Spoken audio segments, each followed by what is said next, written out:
Welcome back, everybody. Ready for another deep dive? Absolutely. Always ready to dig in. Great! Today we're taking on Tragedy and Hope, a pretty monumental work by Carroll Quigley. Yeah, it's one of those books you hear about a lot. Exactly. So we thought, let's get into it. Civilizations, power dynamics, how it all connects, especially focusing on the 20th century. Sounds good. Sounds great. It's not just, a history book. Quigley's trying to go deeper. Like, what are the forces, the patterns beneath the surface? Almost like a code to history. Whoa, a code to history. Okay, I'm intrigued. How do you even start tackling something that big? Well, he lays out this framework of how civilizations go through these cycles, right? He calls them like ages. Expansion, conflict, and then sometimes you get what he calls a universal empire. Universal empire, so like one power comes to rule everything. Right. But here's the thing, and this is where it gets interesting. Quigley noticed that a lot of times these empires, they don't start in the center of the civilization.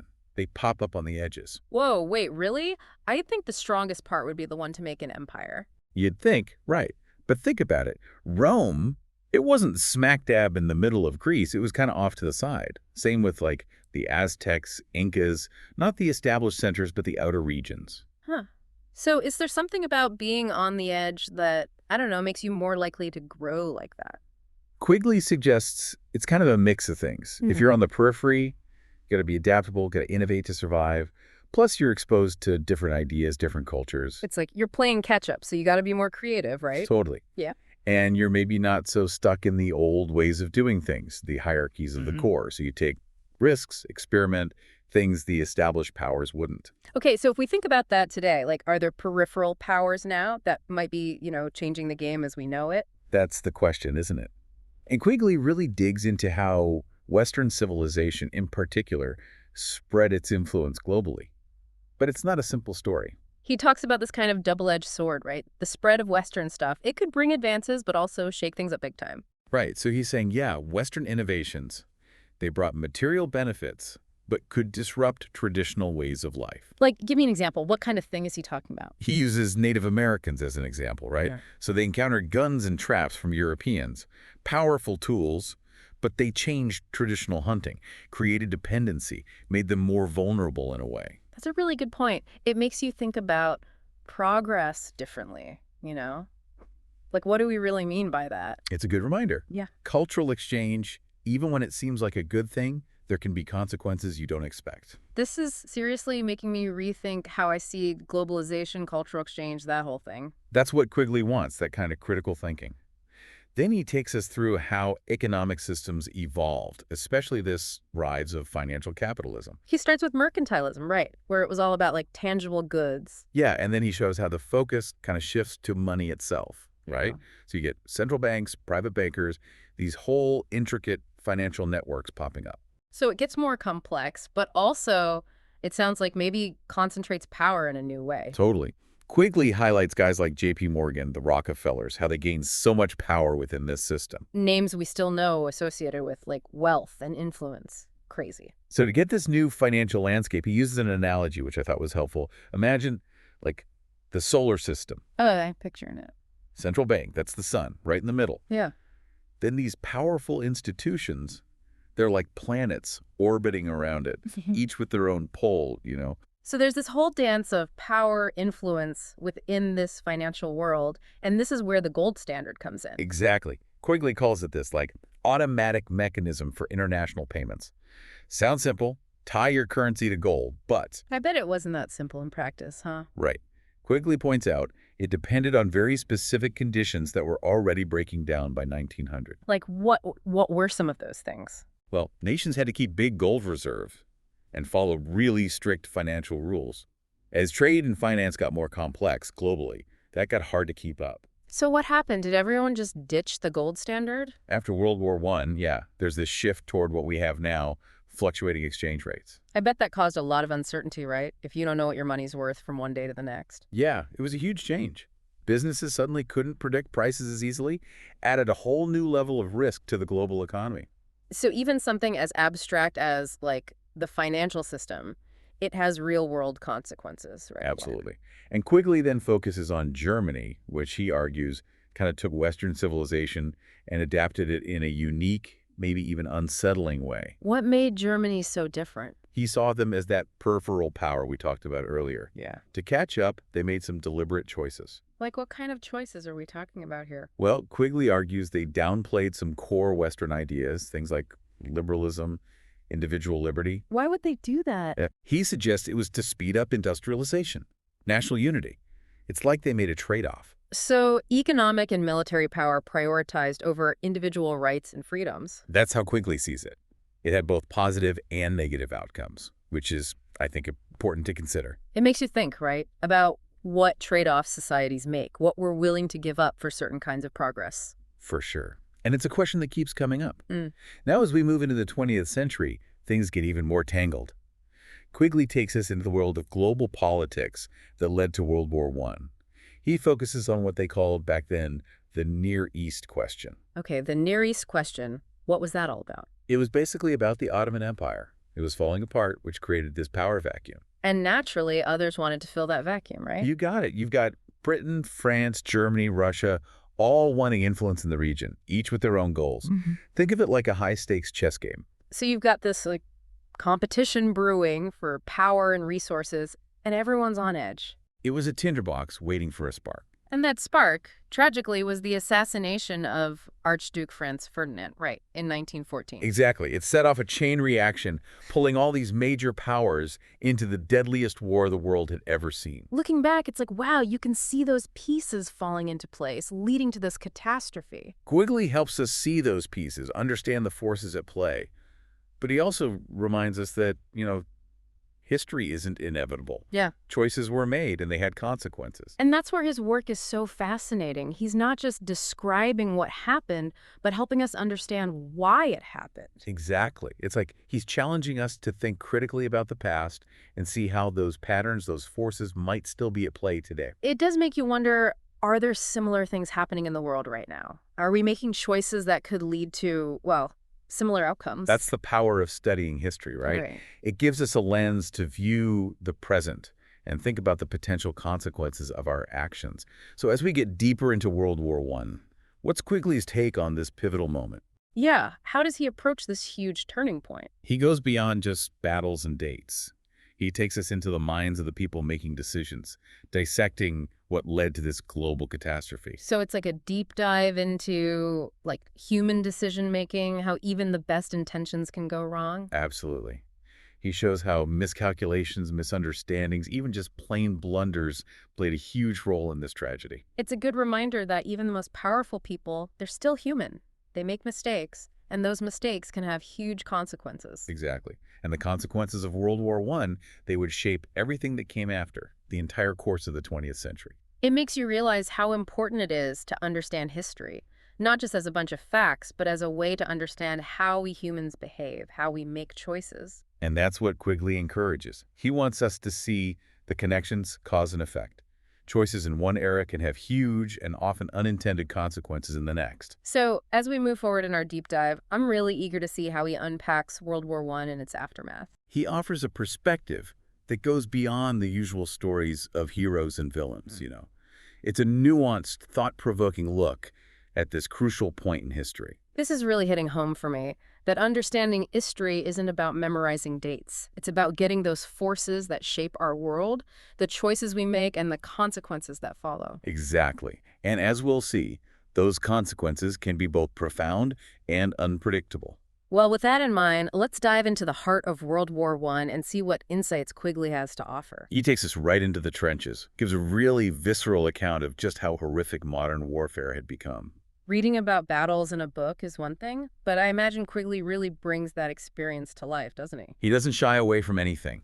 The brutal reality of trench warfare, the shelling, the mud, the disease, the psychological toll it took on soldiers, the sheer scale of death, the destruction, how dehumanizing this new kind of industrialized warfare was. It's a stark reminder of the human cost of war, right? The Yeah. physical and emotional scars that individuals and societies carry.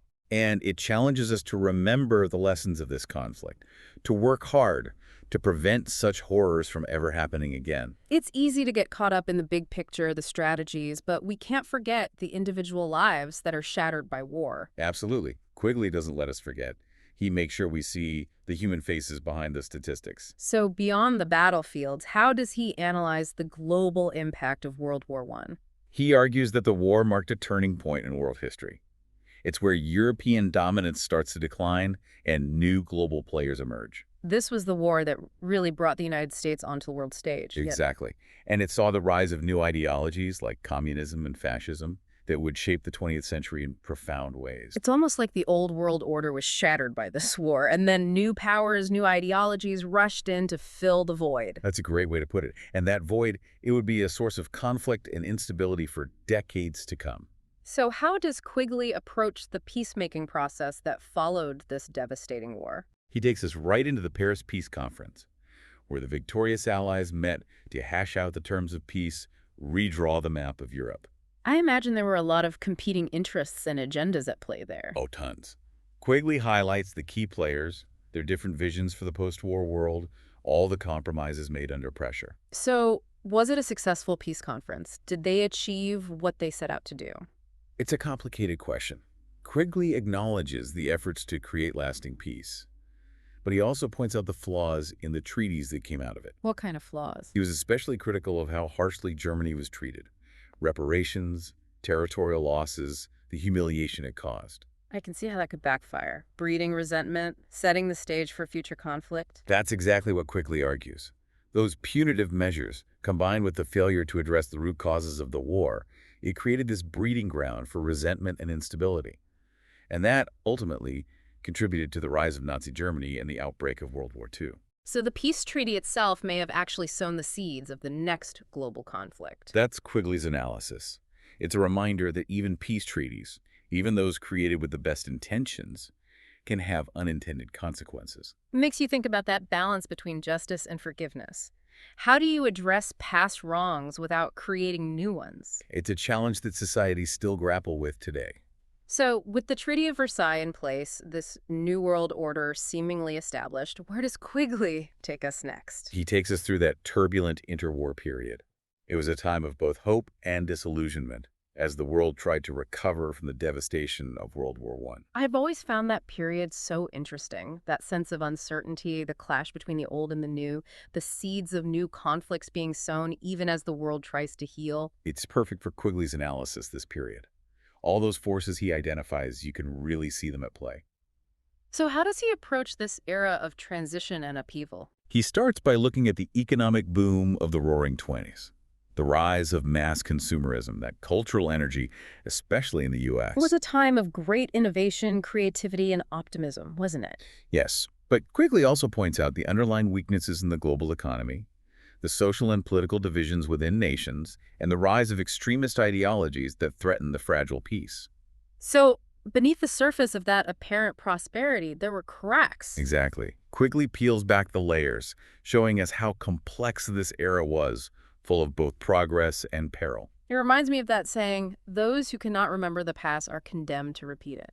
That's a perfect quote to keep in mind as we delve deeper into the interwar period, because, as we'll see, the choices made during this time would have profound consequences for the future. Well, with that in mind, let's explore the 1920s and 30s through Quigley's lens to see what insights he can offer into this pivotal era. He takes us on a journey through the boom and bust cycles of the global economy, the rise of mass media and its impact on society, and the growing political tensions that would eventually erupt into another world war. It sounds like a fascinating and perhaps even cautionary tale. It certainly is.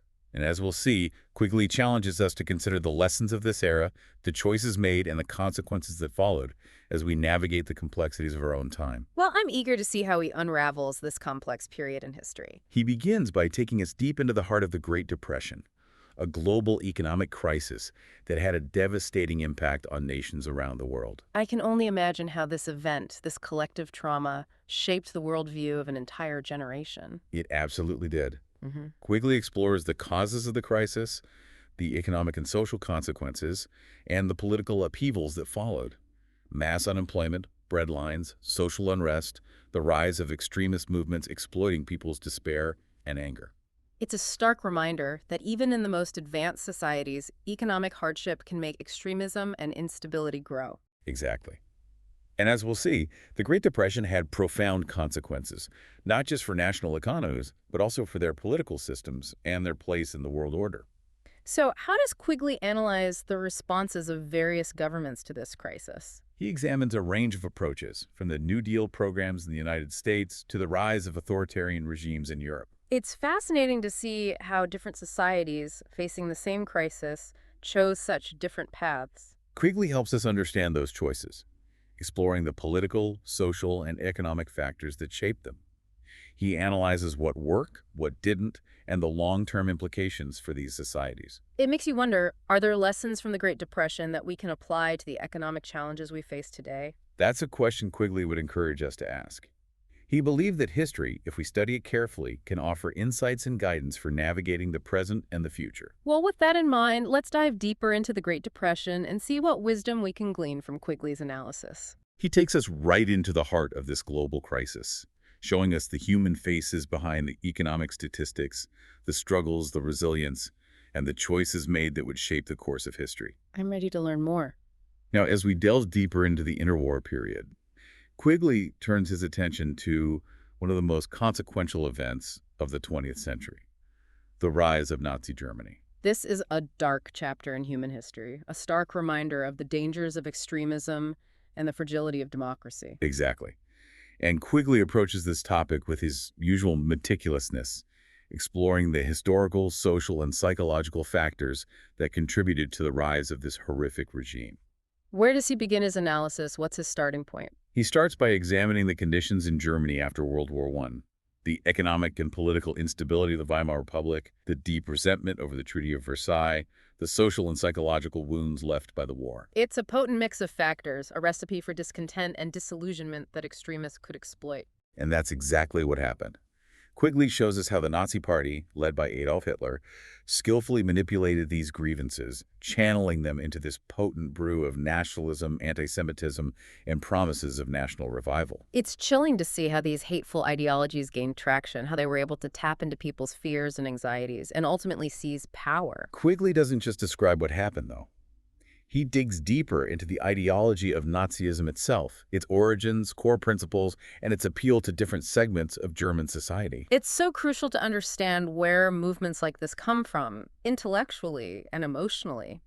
How seemingly abstract ideas can lead to concrete actions, often with devastating consequences. Absolutely. And Quigley doesn't shy away from those consequences. He paints a chilling portrait of Hitler's regime, its totalitarian nature, its brutality, its systematic campaign of genocide against Jews and other groups deemed undesirable. It's a sobering reminder of the human capacity for evil, the dangers of unchecked power, the importance of vigilance in defending democratic values and human rights. And it's a warning against complacency.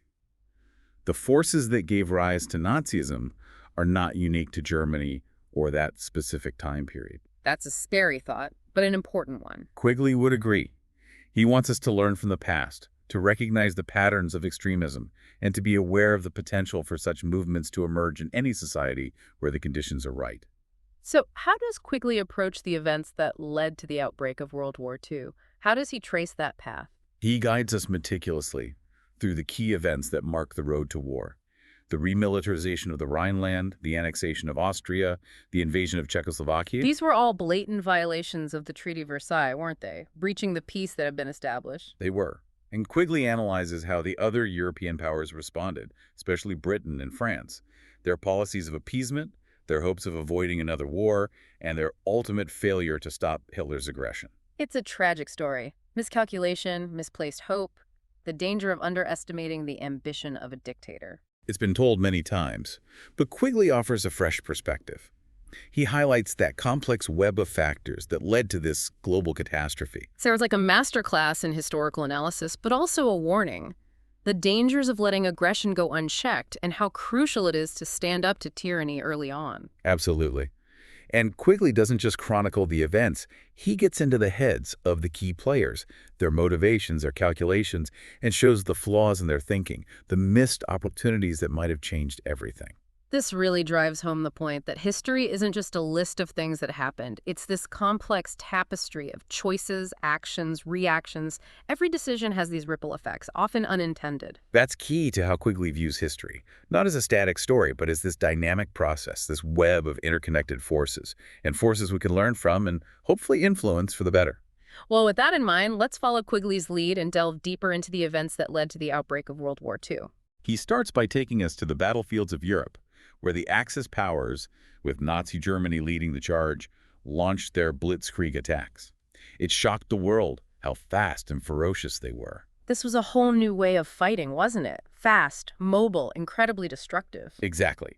Quigley describes the fall of Poland, the invasion of France, the Battle of Britain, showing the innovative tactics used by the Germans and the devastating impact of these early campaigns. It must have felt like the world was ending, watching these seemingly unstoppable armies sweep across Europe. It's easy to get lost in those grand narratives, but Quigley reminds us of the human cost. He makes the war real through these vivid descriptions of the battles, the soldiers, the civilians caught in the crossfire. It's a reminder that history isn't just about kings and generals. It's about everyday people whose lives are changed forever by the forces of war. Precisely.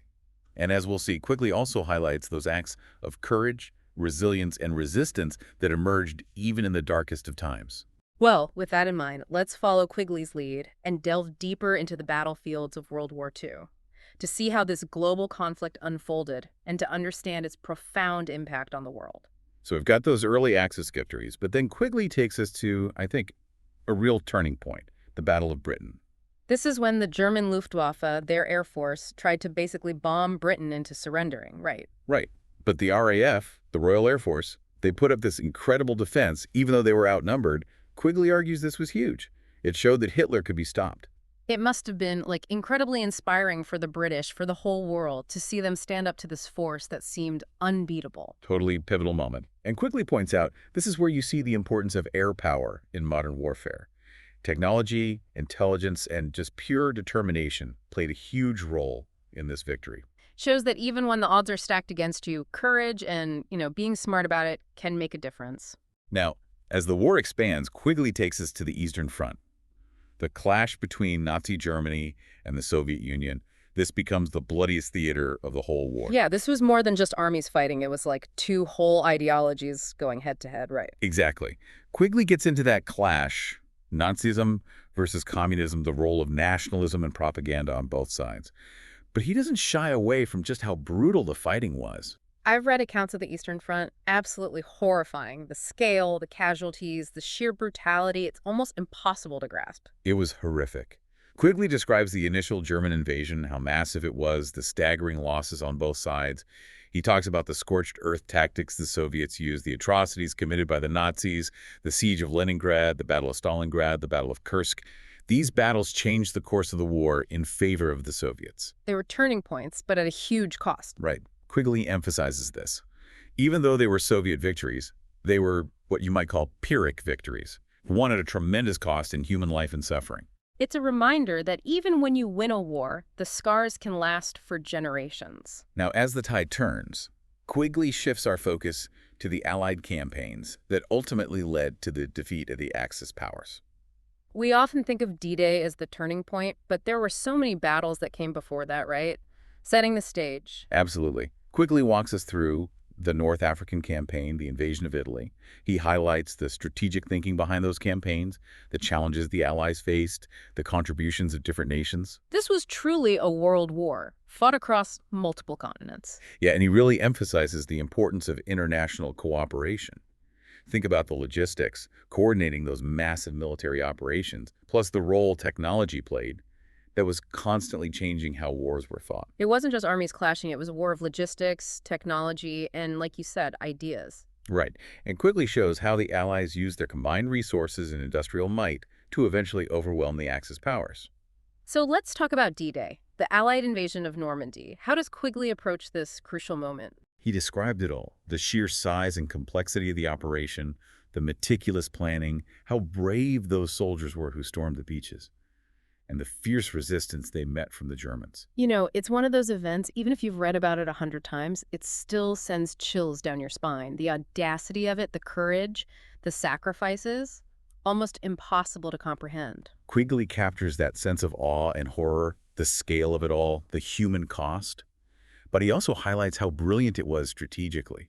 It fooled the Germans, opened up that second front in Europe, and ultimately led to the liberation of France and the defeat of Nazi Germany. It's a story of triumph, but also of unimaginable loss. Exactly. And Quigley never lets us forget that. Every victory in war comes at a price, and that price is paid in human lives. As the war in Europe is coming to a close, where does Quigley take us next? What's the next chapter? He turns to the Pacific Theater. That's where the conflict between Japan and the United States reached its climax. This was a conflict that had been brewing for a long time, wasn't it? It was. Quigley lays out the historical context, the rising tensions between the two nations, Japanese expansion in Asia, American efforts to contain that. And then, of course, the Japanese attack on Pearl Harbor, December 1941. That's what fully brought the United States into the war. Right. Quigley describes the attack, the shock waves it sent through America, how it galvanized the entire nation for war. But he also explores the Japanese perspective. What were they thinking? Their strategy, their belief that hitting the American fleet hard would cripple them in the Pacific. It was a gamble that didn't pay off, to say the least. It didn't. And from there, Quigley takes us through that long and bloody island-hopping campaign, the U.S. pushing back against the Japanese, key battles, Midway, Iwo Jima, Okinawa, incredibly fierce and costly on both sides. The Pacific War, it was different in a lot of ways from the war in Europe, wasn't it? It was. Quigley gets into those differences, how culture played a role, the Japanese code of Bushido, their emphasis on honor and sacrifice, even the use of kamikaze attacks, and of course the ethical questions surrounding the atomic bombings of Hiroshima and Nagasaki. Yeah, those bombings, they're still one of the most debated events in history. They raise those huge questions about the morality of war, the use of weapons of mass destruction. Absolutely. And Quigley doesn't shy away from those questions. He explores the arguments for and against the bombings, the devastation they caused, the long-term impact on Japan and the world.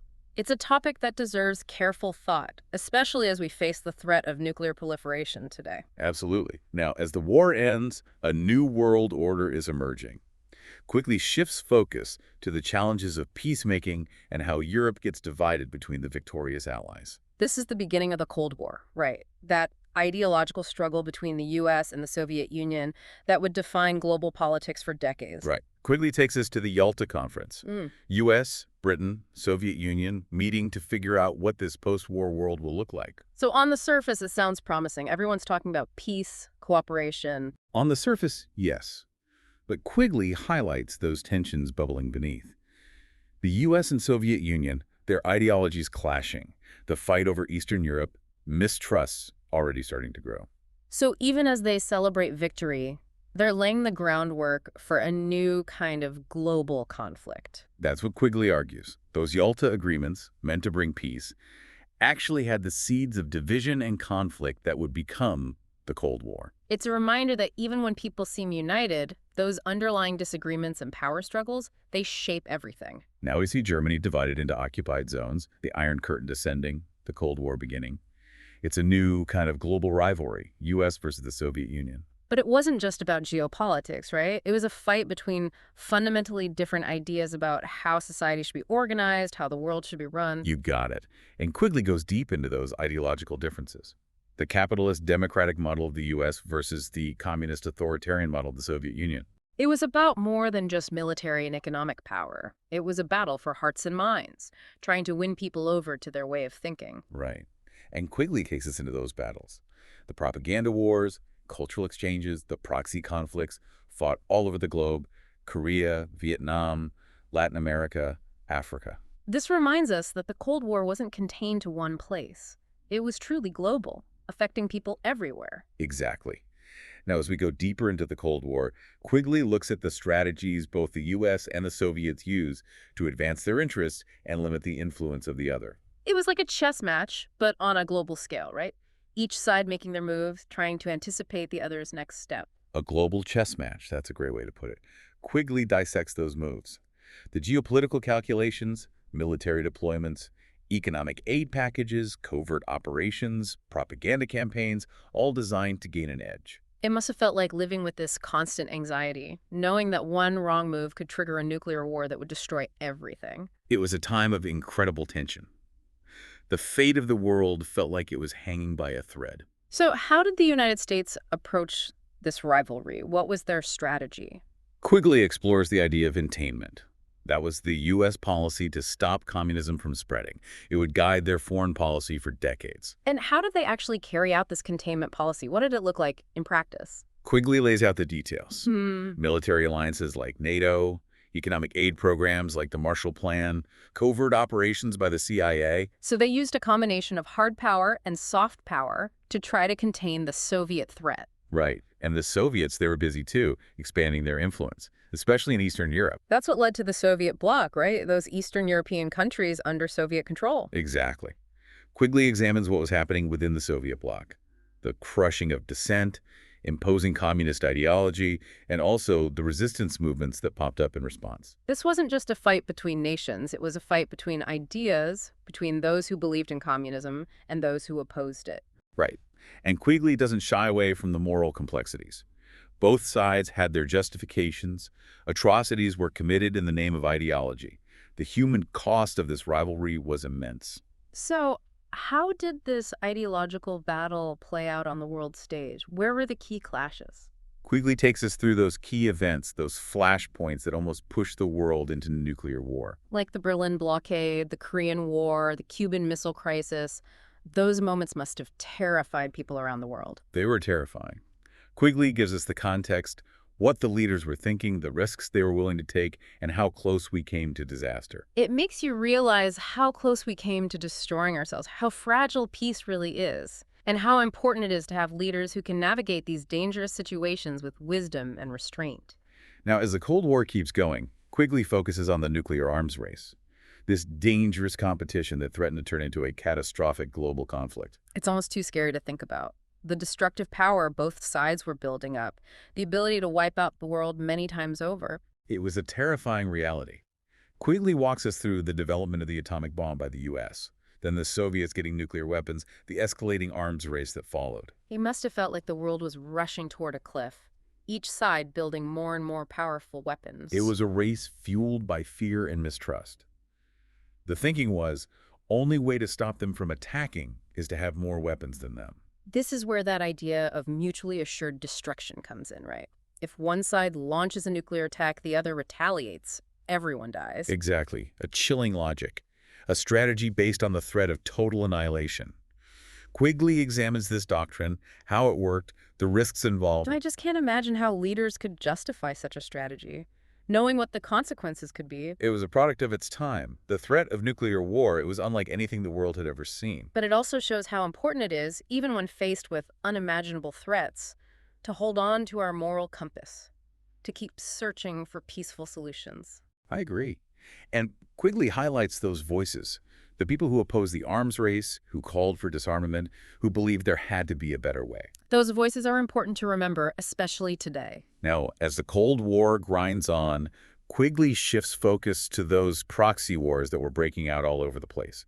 The U.S. and Soviets trying to advance their agendas, weaken each other's influence. So these were conflicts where they weren't fighting directly, but supporting different sides in regional wars. Exactly. Quigley takes us to those battlefields: Korea, Vietnam, Latin America, Africa. These conflicts, they had devastating consequences for the countries involved, right? They were caught in the middle of this global power struggle. Absolutely. And Quigley highlights that human cost. Mm-hmm. The millions killed, economies shattered, societies torn apart. The Cold War wasn't just some abstract ideological debate. It had a very real impact on people's lives around the world. He examines conflicts like the Korean War, Vietnam, the wars in Angola and Mozambique, the Soviet invasion of Afghanistan.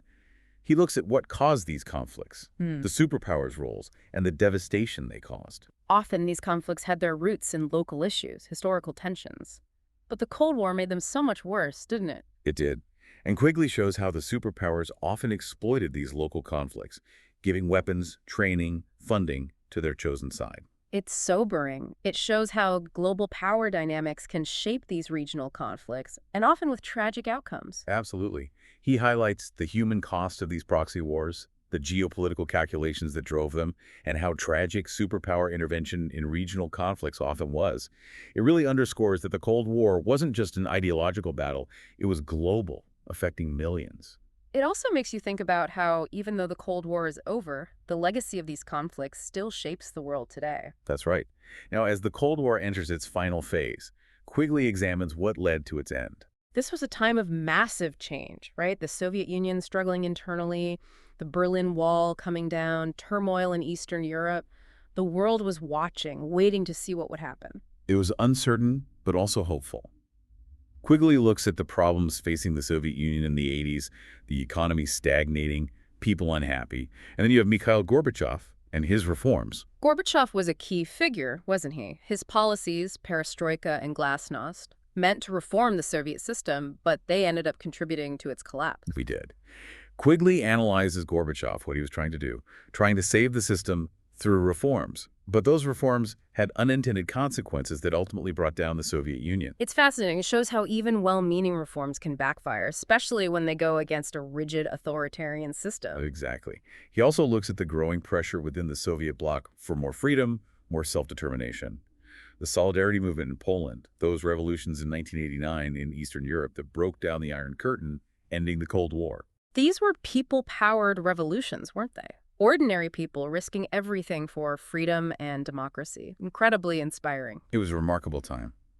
And Quigley captures the drama, the excitement of it all, the sense of hope and possibility it unleashed. So, when the Soviet Union collapses in 1991, the Cold War is over.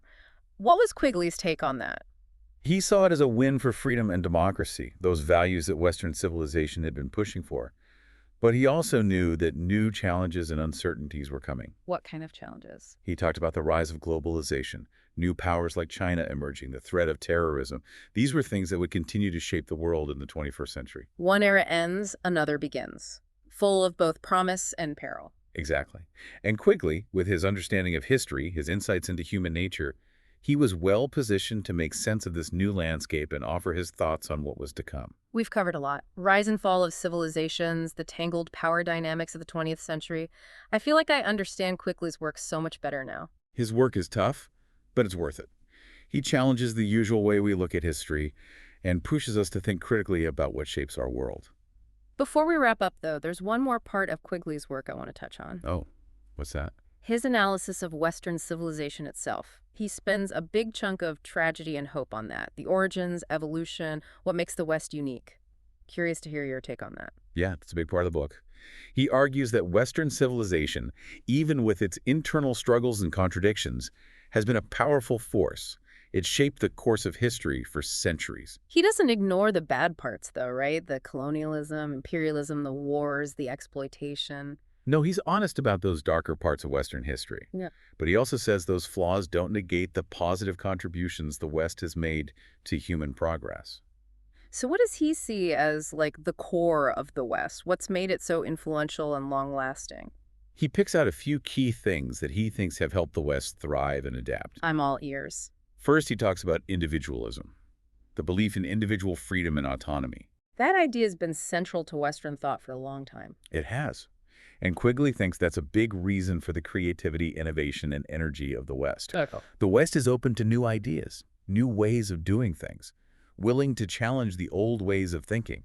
Yeah, that's always been there in Western history. Always questioning, experimenting, searching for new ways to understand the world and solve problems. Right. And for Quigley, that explains a lot of the West's scientific and technological advancements.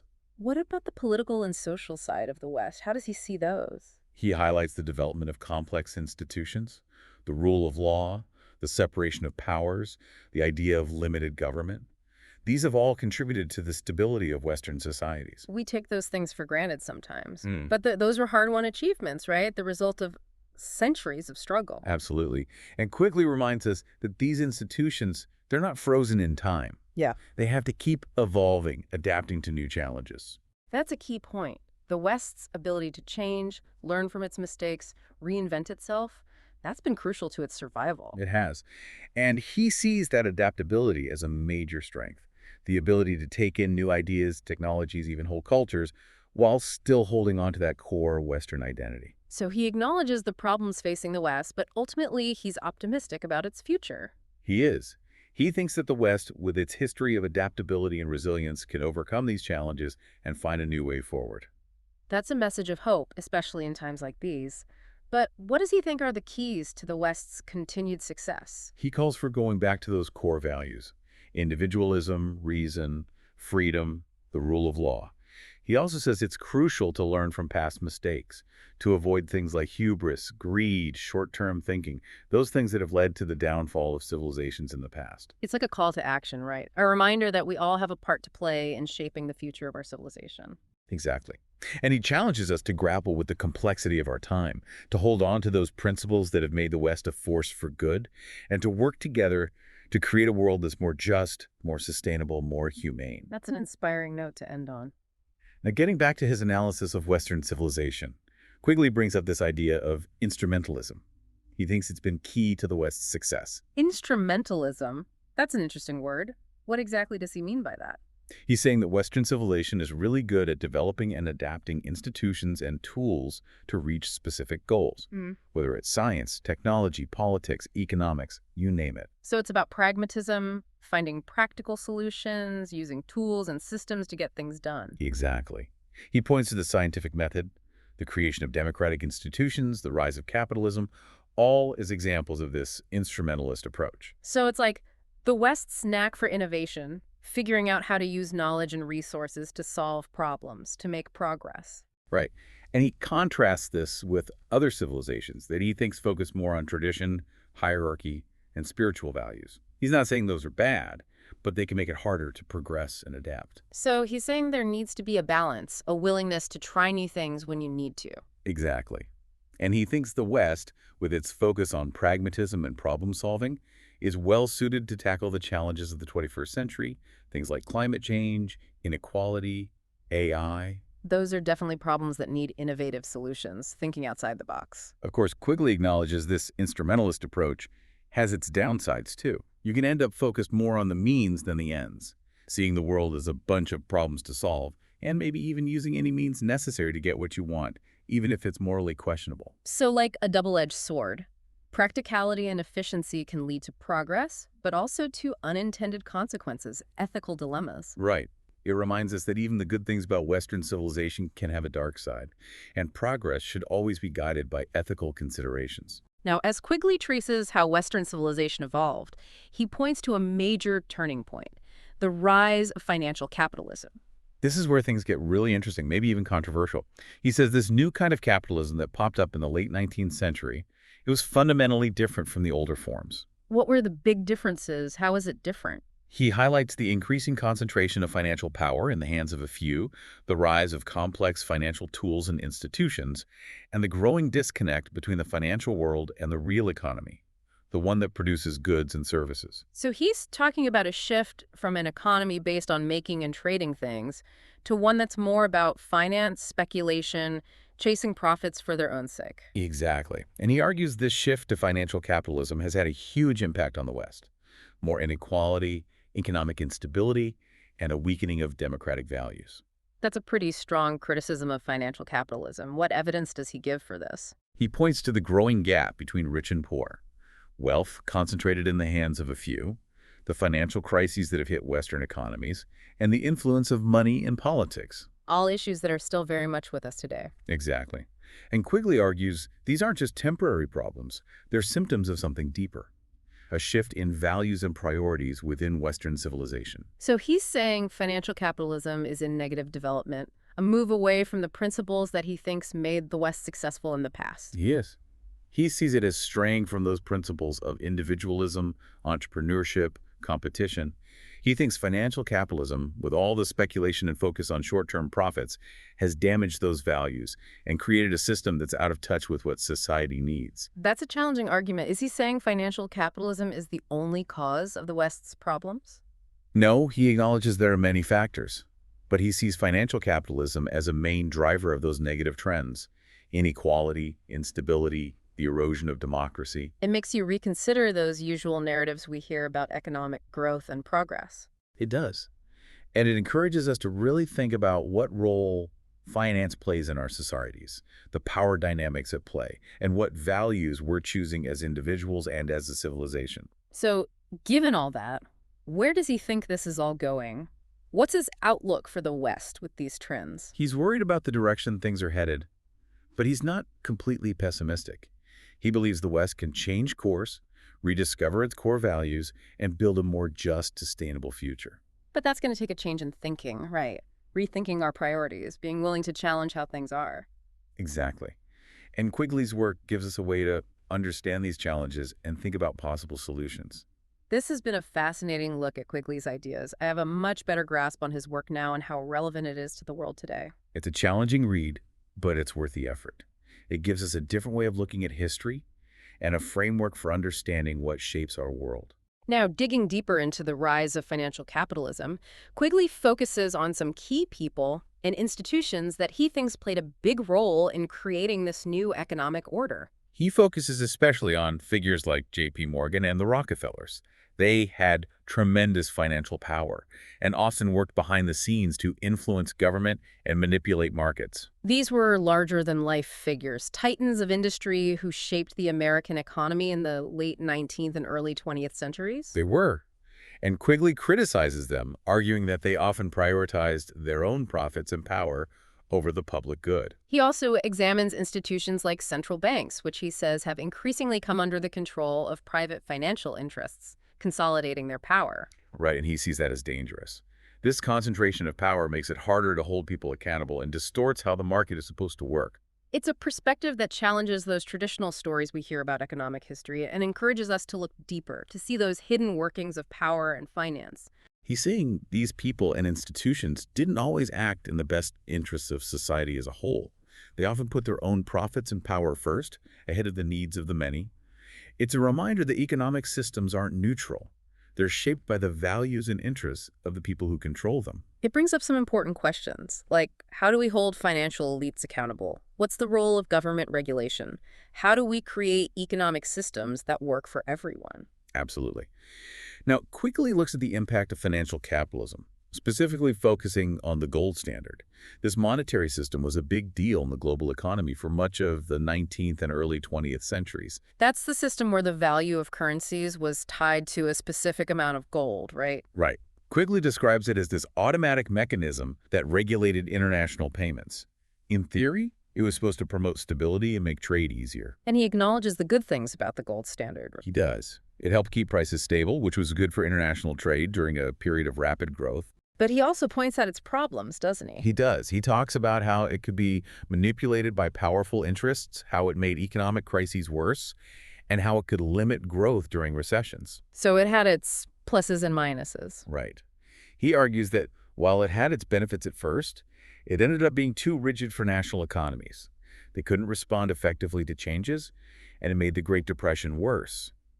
It shows how even well-designed systems can have unintended consequences, and that striving for stability and order can sometimes sacrifice flexibility and resilience. It's a good reminder that we need to be constantly evaluating those systems we rely on, looking for ways to improve them, to make them adapt as things change. And he also looks at how most countries abandoned the gold standard after World War I. He thinks that was a major turning point for financial capitalism. Moving away from a fixed exchange rate tied to gold, that gave central banks and governments more control over their monetary policies, right? It did. But it also created new opportunities for speculation and manipulation in the financial markets, something we've definitely seen in recent times. It just shows how economic systems are always in flux, and changes in monetary policy can have huge effects, both good and bad. Now, Quigley gets into credit and debt, crucial parts of modern economies. But he thinks they've become a problem under the influence of financial elites. Credit and debt, they're essential for any modern economy, right? They let businesses invest and grow, they help consumers make purchases and manage their finances. They are. But Quigley argues that credit, while important for growth, can also be used to control and exploit people. Those with access to capital can use it to gain power over those in debt to them. So, like, credit can be used for good or for bad. Exactly. He highlights the dangers of too much debt for both individuals and countries, and how debt crises can really destabilize economies. We've seen that happen. The subprime mortgage crisis, the European sovereign debt crisis, they affected millions of people. Right. And he digs into how financial institutions, banks especially, have used credit and debt to make themselves richer, often at the expense of others. Predatory lending, manipulating interest rates, that sort of thing. It's a reminder that even though financial systems are necessary, they can also be used in harmful ways. And when a few people have too much control, it can hurt everyone else. It makes you think about how important it is to hold financial institutions accountable and make sure our economic systems are designed to benefit everyone, not just a select few. Now, as Quigley explores these darker aspects of financial capitalism, he talks about speculation, which he believes has become a bigger and bigger problem in modern markets. Speculation, that's basically buying and selling assets, hoping to make a profit from price changes, right? Right. And Quigley says speculation can be helpful sometimes. It provides liquidity to the market, helps determine the right price for things, but it can also get out of control, detached from the real economy, leading to bubbles, crashes, and instability. It's like a game of musical chairs, everyone trying to cash out before the music stops and they're left holding the bag. Exactly. And when the music stops, which it always does, the fallout can be huge. Quigley points to the stock market crash of 1929. He thinks excessive speculation and manipulation by financial elites were part of the cause. That crash had a global impact, right? Leading to the Great Depression. It did. And Quigley sees it as a warning. Those speculative bubbles, no matter how big or strong they seem, can always burst. It makes you think about what's happening in markets today. All this talk of bubbles and potential crashes. Quigley would say it's good to be aware of those risks, to understand how speculation can distort markets and create vulnerabilities. So aside from speculation, what other parts of financial capitalism does he critique? He looks at monopoly capitalism, which is the growing power of a few big corporations. The idea being that as corporations get bigger, they can stifle competition and innovation, which ultimately hurts consumers and workers. Exactly. Quigley argues that this concentration of power has messed up the principles of free markets, leading to higher prices, lower wages, and lower quality goods and services. So not exactly a fan of big business then. He knows corporations are important in a modern economy, but he doesn't like seeing so much power concentrated in their hands. He thinks a healthy economy needs a mix of big and small businesses, with competition and cooperation. So it's about having a level playing field, right? Where small businesses can compete and consumers have choices. He shows how big corporations have used their power to manipulate prices, keep wages down, and influence government policies to benefit themselves, often hurting consumers, workers, and small businesses.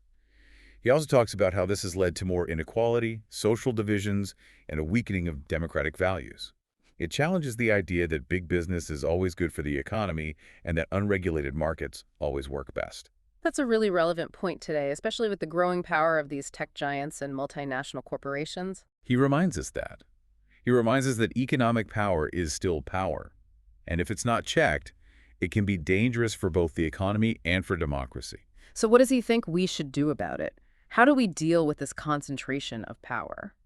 Quigley says we need more scrutiny of corporate practices, antitrust regulations to prevent monopolies, and to promote competition and fairness in the market. It's about making sure the rules are fair so everyone has a chance, not just those who already have money and power. Exactly. Now, Quigley also digs into economic imperialism, how powerful countries use their economic might to control weaker ones. So it's the idea that powerful nations can use things like trade deals and loans to influence the policies of weaker countries, usually for their own benefit. Right. And he argues that even though it's not as obvious or violent as traditional military conquest, it can be just as effective at keeping countries under their thumb and taking their wealth. It's a more subtle form of control, but still really harmful. He points out the different methods they use, like unfair trade agreements, predatory loans, controlling key resources, and manipulating international financial institutions. He also talks about how bad this is for the countries on the receiving end, leading to economic dependency, political instability, and a loss of sovereignty. It's a reminder that power can take many forms, and money can be just as powerful as weapons when it comes to global relations. And he suggests this has gotten even worse with financial capitalism, as multinational corporations and international financial institutions have become even more powerful and interconnected. He calls for us to be more aware of how economic power works, to push for fair trade, and to support economic development and self-determination in developing countries. It's about creating a fairer global economic system, one that benefits everyone, not just the rich and powerful countries. Now, Quigley tackles another big issue facing Western civilization: cultural decline. He thinks it's been happening for decades and is getting worse in the late 20th century. Yeah, we hear this a lot, that the West is losing its way, becoming too materialistic, too focused on pleasure, and spiritually empty. Quigley agrees. He argues that even with all the material wealth and technological advancements, the West is suffering from a loss of meaning, purpose, and shared values. He talks about how traditional institutions are weakening, like family, religion, and community, and how individualism, consumerism, and this instant gratification culture are taking over. It's a common critique today that we're too focused on our individual rights and freedoms and have forgotten about community, responsibility, and the common good. And he talks about the impact of mass media and pop culture.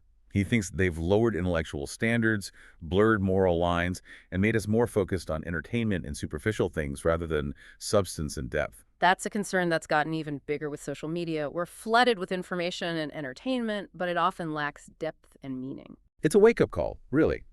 It challenges us to look at the values that our societies are built on and ask if all this material wealth and technological progress has come at the cost of our spiritual, moral, and cultural well-being. It's a good question to ask ourselves. Have we lost something important in our pursuit of progress and a better life? And he thinks the rise of financial capitalism, with its focus on profits, individual gain, and short-term thinking, has made this cultural decline worse. It's eroding those values and institutions that he thinks are crucial for a healthy and thriving civilization. He's saying true progress isn't just about material things, it's also about moral, cultural, and spiritual growth. So it's not just about being richer or having the latest gadgets. It's about cultivating the values and character traits that make for a meaningful and fulfilling life. Right. It's about creating a society that values more than just material wealth, a society that fosters meaning, purpose, and human flourishing.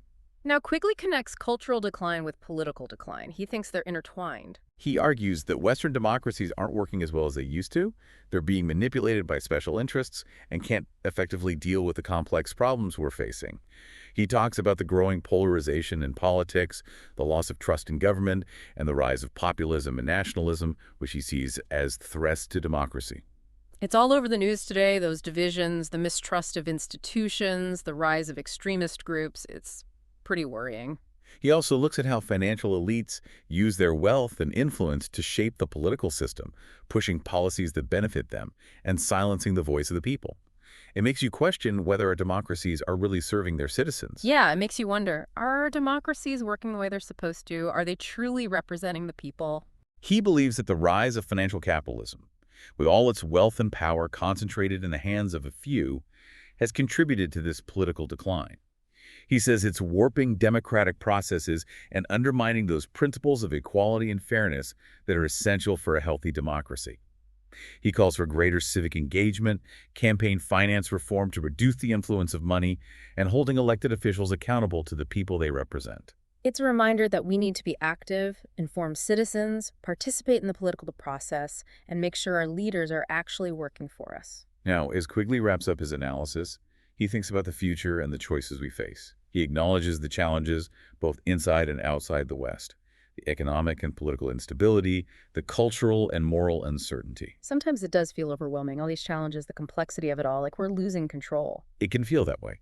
But Quigley, even though he's realistic about the challenges, doesn't give up hope. He thinks the West, with its history of adapting and overcoming obstacles, can get through this and find a new path. It's a message of hope. We're not powerless. We have the ability to shape our own future. He says we need to rediscover those core values that have made Western civilization strong: individualism, reason, freedom, and the rule of law. We also need to learn from our mistakes, avoid being arrogant, greedy, and thinking only about the short term. He reminds us that the future isn't set in stone. It's shaped by the decisions we make now. So it's not about predicting the future, it's about making the future we want, making choices that reflect our values and what we want the world to be. He's challenging us to get involved, to embrace those principles that have helped Western civilization achieve progress, and to work together to build a world that's more just, sustainable, and humane. Well, this has been quite a journey. We've covered a lot of ground, thought about some complex ideas, and wrestled with some tough questions. Tragedy and Hope is a challenging book, but it's also incredibly rewarding. It gives you a new way to look at history, a way to understand the forces at work in our world, and it encourages us to get involved and make a difference. It's one of those books that stays with you. It changes how you see the world, and it motivates you to be a more informed and active citizen. I recommend it to anyone who wants to understand the complexities of our times. And remember, Even our deep dive today only scratched the surface of what Quigley covers. There's so much more to discover in his work. Thank you all for joining us on this intellectual adventure. We hope it sparked your curiosity and inspired you to keep learning. Until next time, keep exploring, keep questioning, keep learning.